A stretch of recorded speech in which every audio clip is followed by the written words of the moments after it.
Hey everyone, welcome to the Hobby Lobby Creative Studio. I'm Sarah. Well, are you ready to learn how to knit? It's really a lot easier than you might think. I've got a great, easy to follow tutorial to get you started, so don't go away.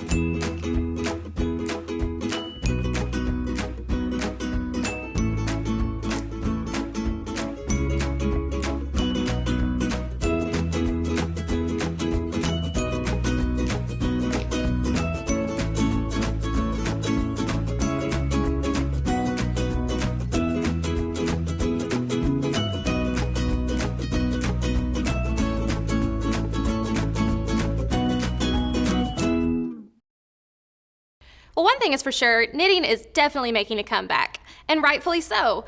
It seems like people of all ages are knitting these days. You really can knit so many cool things, and you only need a few supplies to do a knitting project. Some yarn, a pair of knitting needles, some finishing needles, and a pair of scissors, of course. So we need to talk about yarn and needles first off. How do you know what kind of needles to buy? Well, there are lots of different needles out there to choose from. Lots of different finishes available as well. So it's really fun to experiment and find out which kind of finish that you prefer. A lot of beginners choose to purchase some 10-inch long bamboo needles like these here.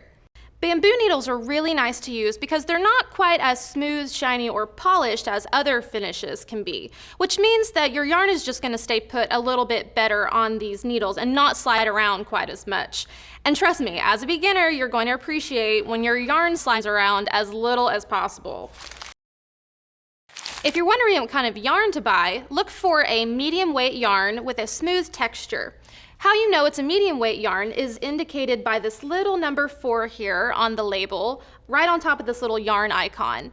And then just make sure that it's got a smooth texture because you're going to be able to see your stitches much more easily that way. Save those fancy fuzzy yarns for later when you've become more comfortable with knitting. The first thing we ever have to do when starting a knitting project is to cast on. There are a lot of different methods of casting on, but no matter which one you choose, what you're essentially doing is creating a foundational row of stitches for the rest of your piece to be built on. So I'm just going to keep it really simple for you today and show you how to do the easiest, I think, of all the cast on methods, which is the single cast on. This is a really easy cast on for beginners to learn especially, and it really allows you to get some stitches onto your needle very quickly. So let me show you how to do that cast on now. The first thing we do when we cast on is we make a slip knot. To make a slip knot, just work at one end of your yarn here. There's lots of different ways to make a slip knot, but I just like to use my 2 fingers and wrap the yarn all the way around them once and then halfway around again, and then put this piece of yarn through this loop that you've now formed on your fingers and pull it through, and then you should have what looks like a piece ribbon. So in this loop now, insert your knitting needle.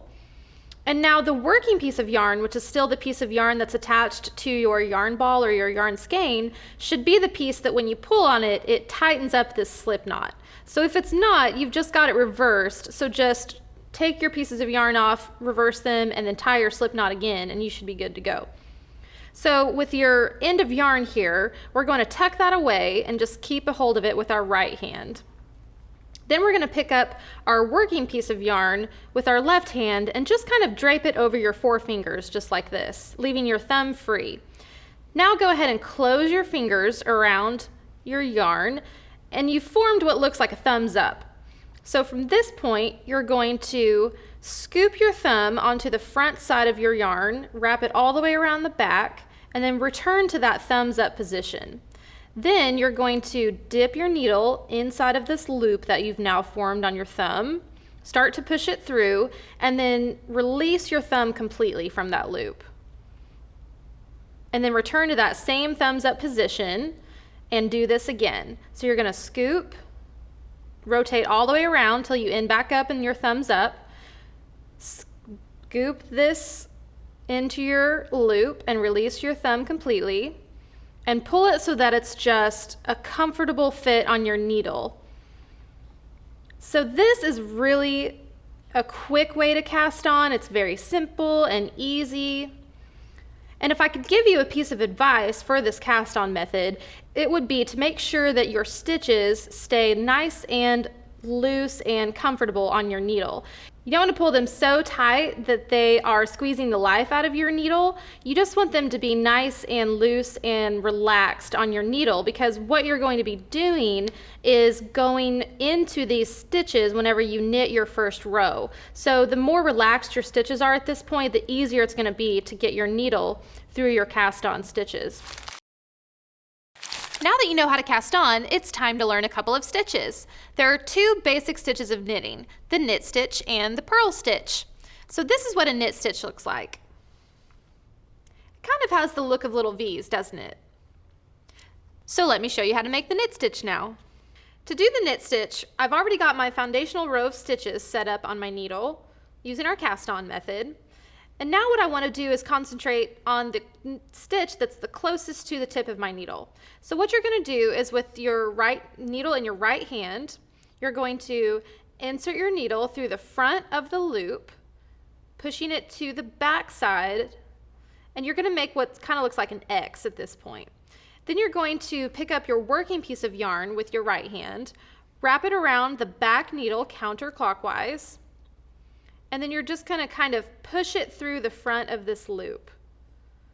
Now you just want to slip that stitch completely off of your left needle, and now we have a stitch on our right needle. So let's do that again.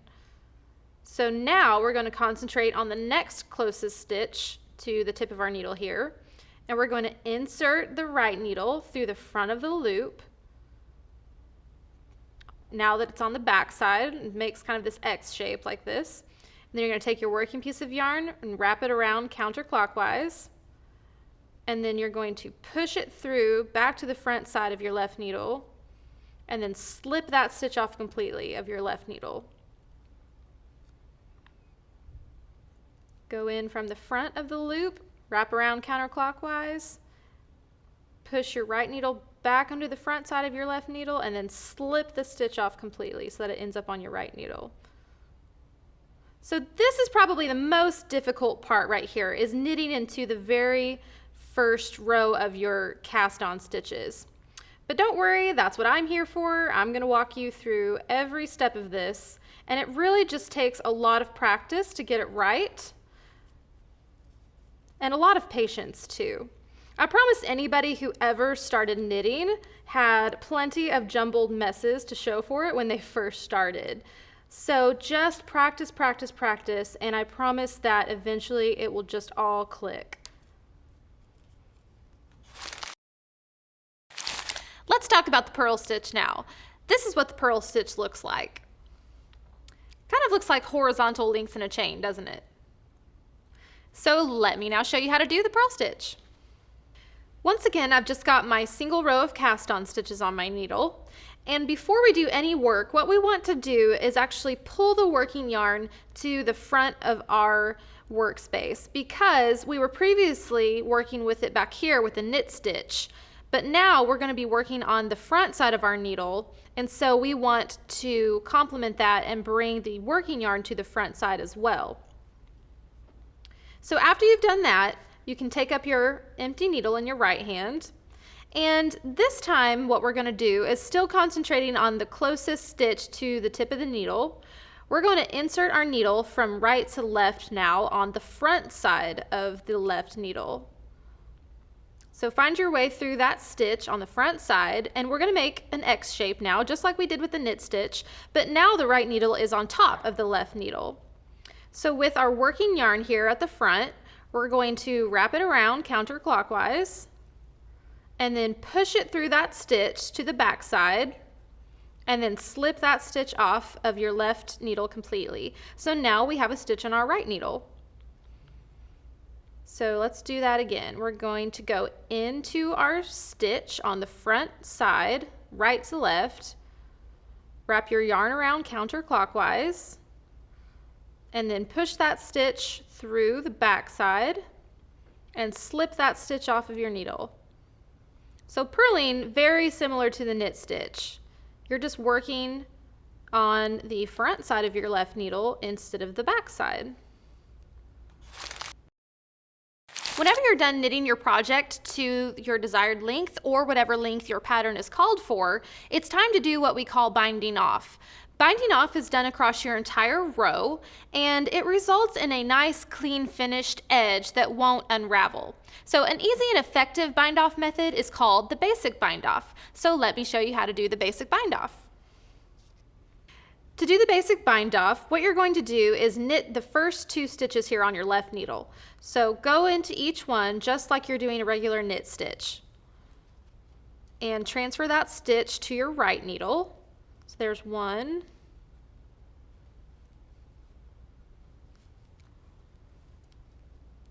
2. So when you have 2 stitches here on your right needle, what you're going to do is use the tip of your left needle here and go into the stitch that's furthest away from the tip. So your second stitch here. And then you're going to kind of pull it up and over your first stitch here. And then drop it off. And now you're left with 1 stitch on your right needle. And then you're just going to repeat that so that you end up with 2 stitches again on your right needle. So go into the stitch again just like you're going to knit it. And now it's on your right needle. And then again with your left needle, bring that back stitch up and over the front one, just like that. And you would do this across your entire row. So when you're at the point where you've gone across your entire row and you've got 1 stitch left on your left needle and 2 on your right needle, go ahead and pick this stitch up like you were doing before and bring it up and over the front one.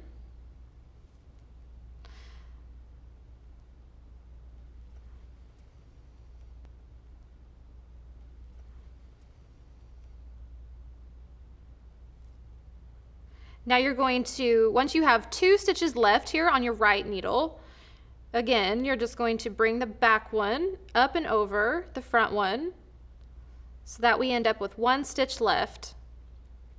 So when you're at this point, pull up slightly to kind of make a larger loop right here, and go ahead and clip your yarn.